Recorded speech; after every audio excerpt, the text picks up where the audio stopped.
Ladies and gentlemen, this is Basha Riddick. We're here live on President Street. And what street is this, Alicia, here? This is Nostrand Avenue. This is James E. Davis Street. Wasn't it renamed for James E. Davis? Stop the Violence organization? Oh, I didn't know that. Yeah, James. But anyway, Alicia, we came out here because we saw the crowd, and we've been hearing the broadcast on television, New York 1. We saw Geoffrey Davis, and we want to know, what is this all about today? This is about uncovering the corruption that exists in our community around the rezoning. Resolutions have been presented to the community board that are based upon the developer's interest. Language was incorporated into this resolution that explicitly goes against what the community wants. They talked about inclusionary zoning, which will create tall towers in our community. And we specifically said that's not what we want. It would increase residential density in our community. We are the second densest community. We're the first. We are literally the densest populated community in Brooklyn. And we have already stated unequivocally that we do not want to increase that density. We're also the second most affordable community. And we are concerned about preserving that. Luxury developments in our communities causes displacement of low-income and moderate-income families. We don't want any luxury developments in our community. We don't want any rezoning that will put luxury developments in our community. We are asking Mayor DeBlasio to hold on to his promise and meet with us to preserve our affordable community. Absolutely, because I remember that was one of his campaign promises about affordable housing. So the whole idea, because everywhere I look, I see a high-rise going up, and I understand there's tax breaks for them, and there's built apartments just sitting there with nobody in them. And meanwhile, the people who in the black community, if it's 7% in America, it's 9% in the black community in terms of unemployment. So how are we going to afford luxury apartment rents? You understand? So what now, can you tell me, because I know there was a community board meeting the other day. You want to talk a little bit about that? Because I heard there was a lot of friction going on there at the community board. It was our intention. It was the intention of CB9 Executive Board to continue to pass this resolution through on the community board level at the community board meeting.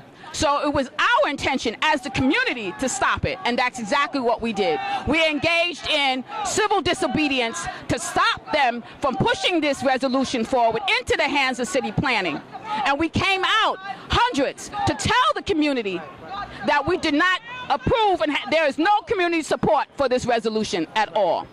And because I was thinking about, I know when I talked to you, you were talking about Empire Boulevard, and they were talking about, what is that, the Western beef and stuff, and then you have Ebbets Field over there.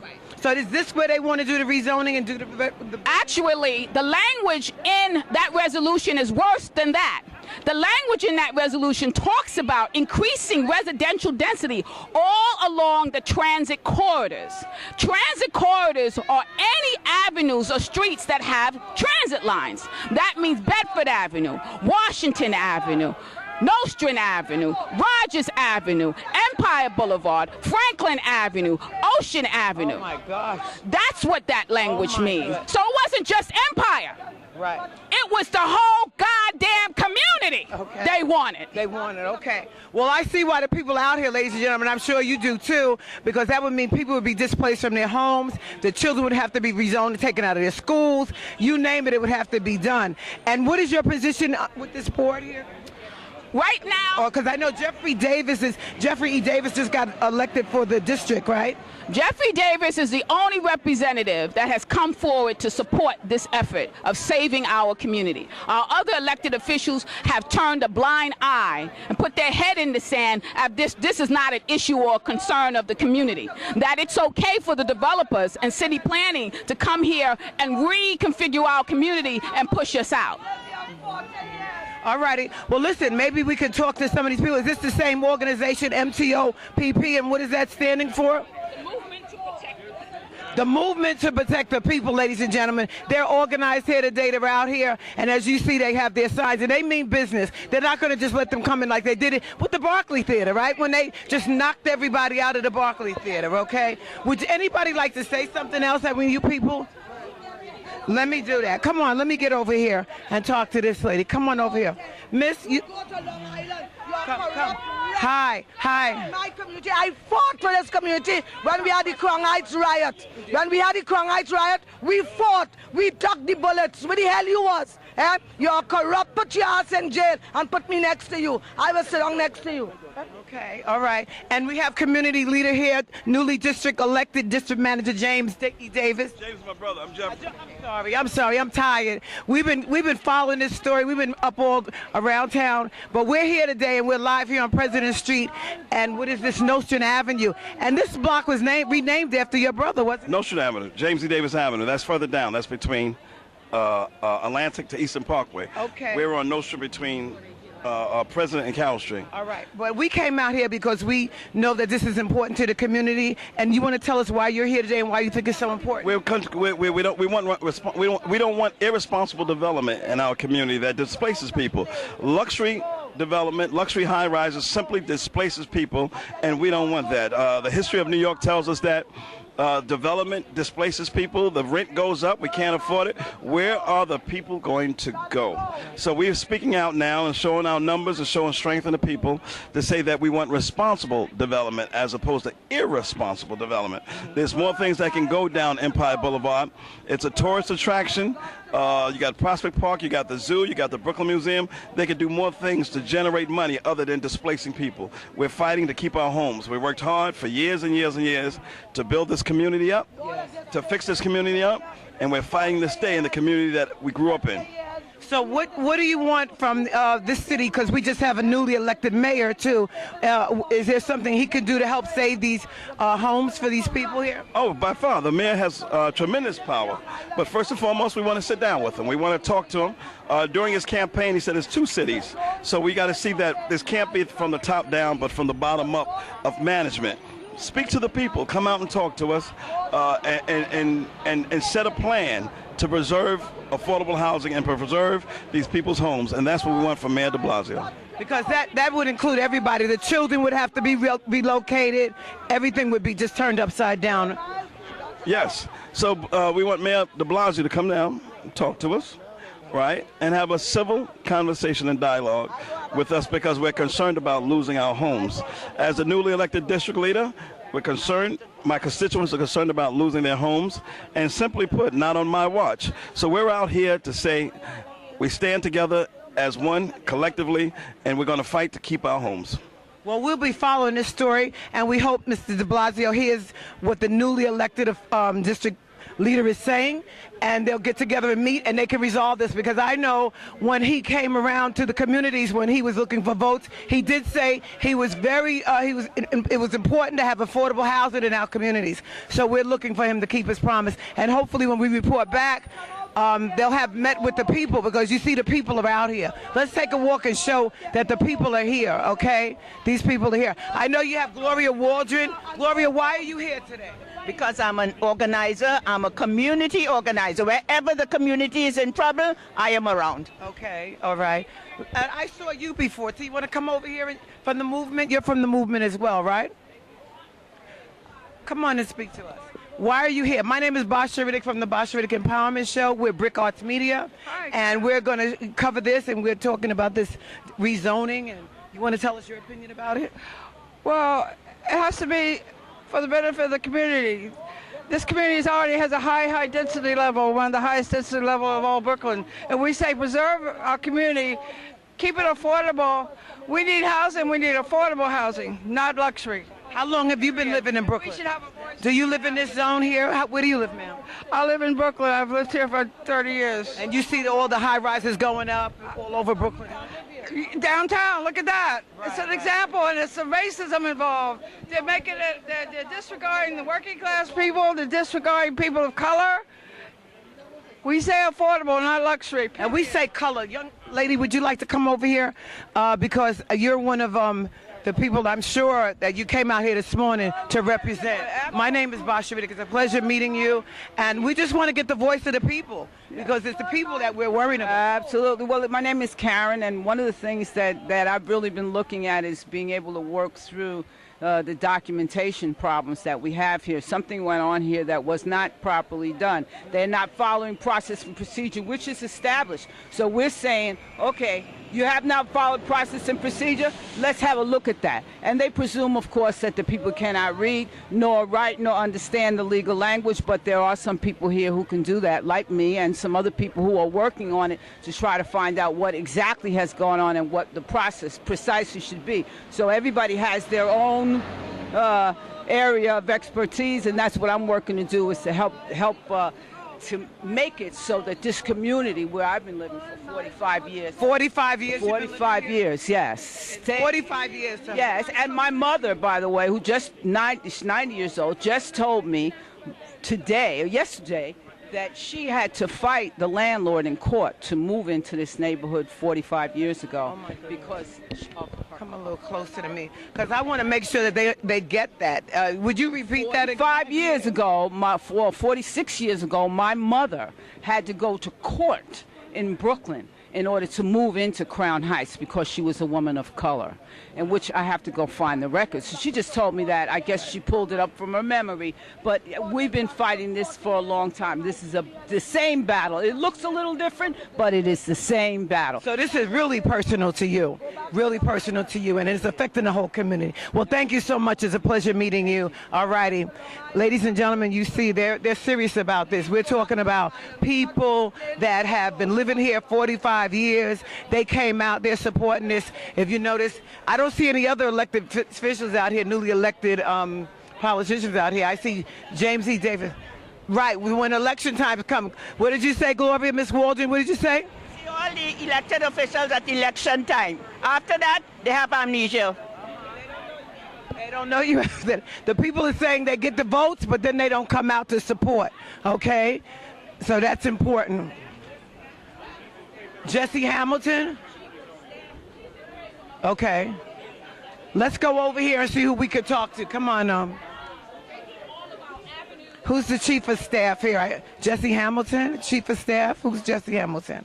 Hi, ladies and gentlemen. What brought you out here today? Can you tell me? Well, I live in this community. You want to look at my camera? Come, let me.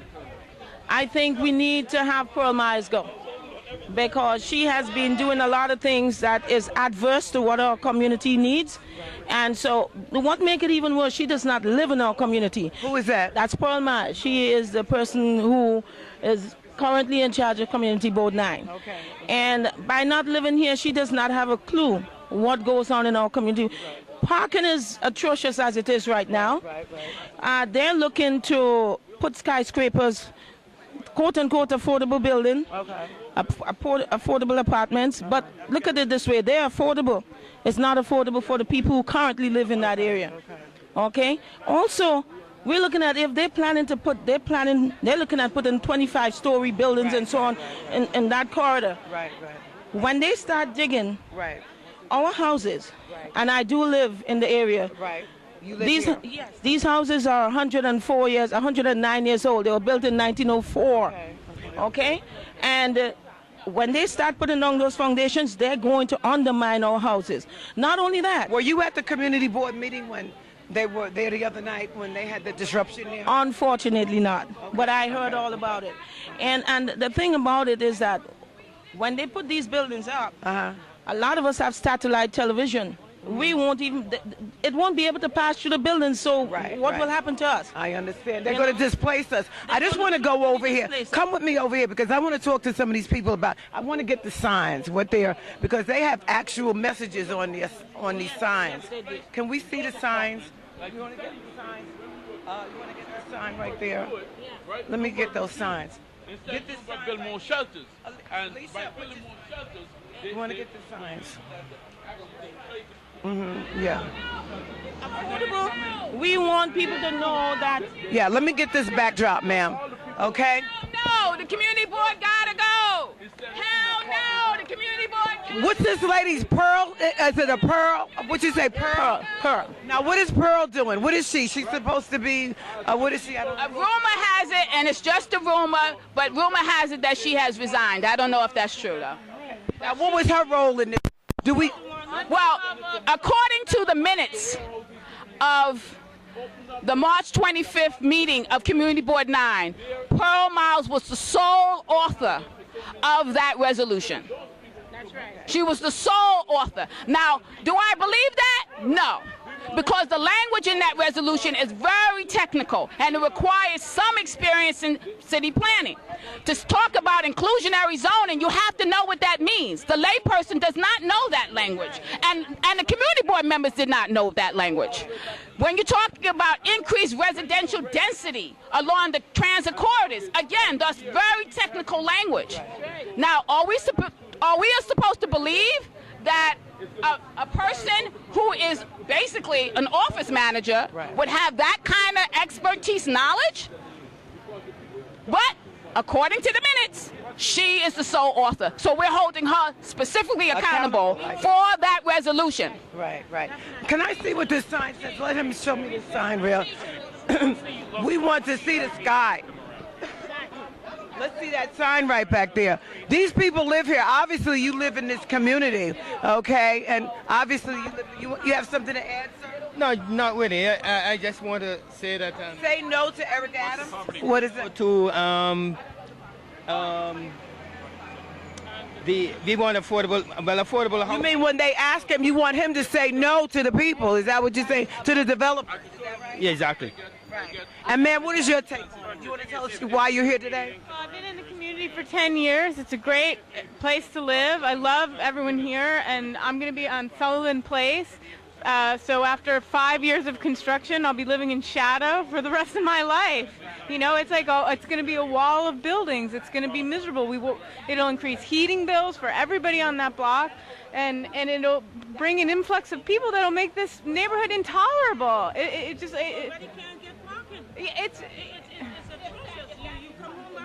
But she said she wants to see the sky, so because they're going to have skyscrapers, and I'm sure that when I look around, I don't see anybody living in them. Okay, they look like they're just collect a tax write-off or something because they're empty. When I see all these buildings going up, you know what I mean? That's what I'm observing when I go around Brooklyn. You know, so we hope that DeBlasio will meet with you. Is that what you want, the mayor to come? Because that was one of the promises he made.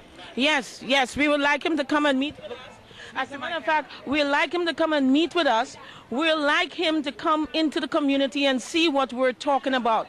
We as community, the people who live here, we would like him to come and talk to us. They have been doing all of this without input from our community. And we want to have input because this is our community. I've been living here over 20 years. Right. I have friends who have been living here over 40 years. And this is something we never never experienced, and now it's getting worse. So we want something to happen. We don't want the whole community board to go, but we want to have an office manager who is looking out for our community. We want to have members on the board who understand our community and what we want, and would be representing our community. Thank you. Well, we're going to get this across because obviously everybody's here. Marcus Burgess is here. He's one of the community leaders. Marcus, what do you want to add to this? I just want to say that it's time that the board managers step down. The backdoor deals are over. We're not going to allow these backdoor deals. We're going to go full force in making sure that the people are properly served in this community. We're going to make sure that we preserve the affordability that we already have in this community, and make sure that and we also going to make sure that elected officials like Bill DeBlasio, the newly elected mayor. It's critical enough because I've been hearing his name talked about around here today. They want to meet with him, and we have the newly elected official Geoffrey Davis here that's been elected as the district leader. Okay, so I guess that's the story, ladies and gentlemen. These people have been living here for years, 45 years, 10 years, and they're all nationalities, all the people that have been in the community, and they want the elected officials to come out and keep their promises. Thank you so much. Okay, thank you so much. All right.